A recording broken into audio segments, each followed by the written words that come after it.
Face meet palm.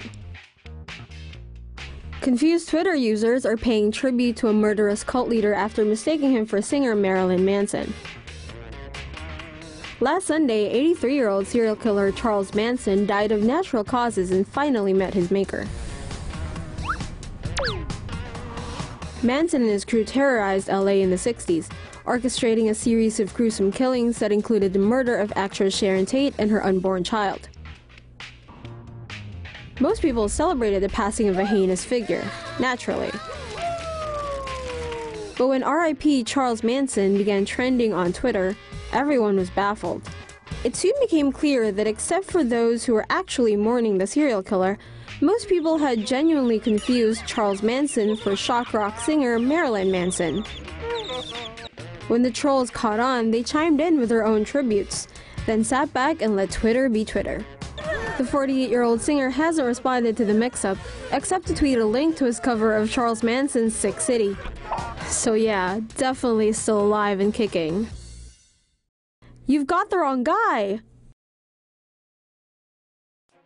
Man beaten unconscious by cops in case of mistaken identity.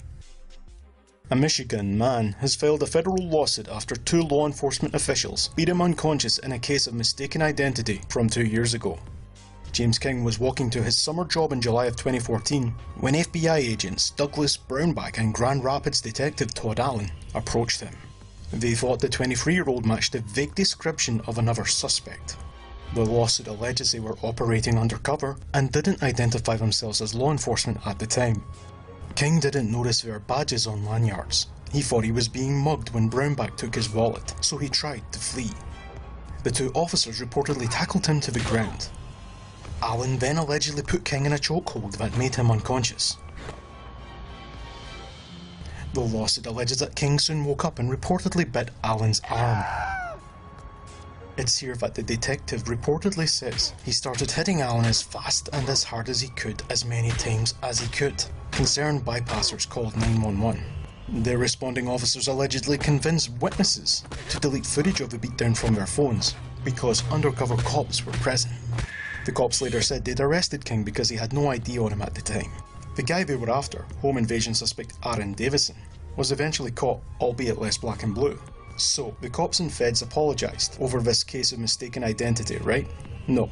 They slapped King with 3 felonies, though a jury later cleared him of those charges after a prolonged legal battle. And now the authorities have got a lawsuit filled with damning allegations on their hands. Seems to us that this mess could have been avoided with a simple apology from the cops. Agree? Sunbathing woman's vagina mistaken for oyster by crab. In an extremely painful case of mistaken identity, a sunbathing woman in Singapore found out that getting a full-body tan can come at a cost when horn-eyed ghost crabs are on the prowl. The 28-year-old woman and 2 of her friends went to Changi Beach and stripped down, which, by the way, is an illegal act in Singapore. The beach was deserted at the time, so they saw no harm done. But little did they know, a crustacean with an appetite for oysters had other plans. Oysters are part of a crab's regular diet, and so when an easy meal is in sight, grab a fork. Screams woke the woman's friends, who looked over to see the crab dangling from her region where the sun don't shine. Worried the crab's pincers may have been poisonous, her friends removed the crab and took turns trying to suck any venom out of her. Now that's what you'd call going above and beyond. A crab's pincers are not venomous, but experts say they can produce an allergic reaction if a human is bitten in sensitive areas. Though the gash was deep, the woman is expected to make a full recovery with minimal scarring. She probably won't be sunbathing in the nude anytime soon. Scottish SPCA mistakes harmless snake for green mamba and kills it. The Scottish Society for the Protection and Care of Animals is taking heat after it froze a harmless green snake to death in a case of mistaken identity. The snake was found on a cargo ship that had returned from West Africa on November 9th. Scottish SPCA workers were called in and captured the reptile, which they thought was a venomous green mamba. They moved the snake to their rehoming center in Drumoak in Aberdeenshire. But the closest anti-venom for a green mamba was in Bedford, 8 hours away by car. And the workers could not find a reptile specialist who could take in the snake. So, due to severe health and safety concerns, they decided it had to be euthanized. In a freezer! Only after the poor thing died a horrible death did they realize it was a harmless green tree snake. It wasn't venomous and didn't even have fangs. PETA has, of course, criticized the SPCA for their blunder, with director Elisa Allen saying, "If a snake must be euthanized, which means given a good death, the animal shouldn't be frozen to death." Major veterinary bodies, including the Association of Reptilian and Amphibian Veterinarians, said freezing was unacceptable.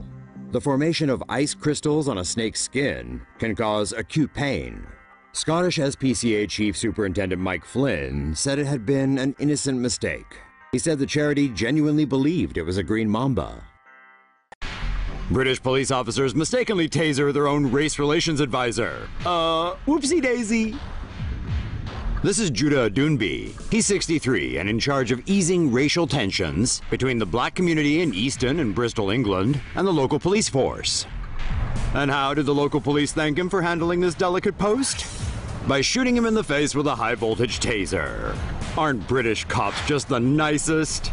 2 cops thought Dunby matched the description of a wanted man last Friday. In reality, he was just an innocent man trying to get home. In a viral video, he can be seen protesting and struggling with the cops until one yells, "Taser!" and then fires the high-voltage gun right into Dunby's face. Ouch!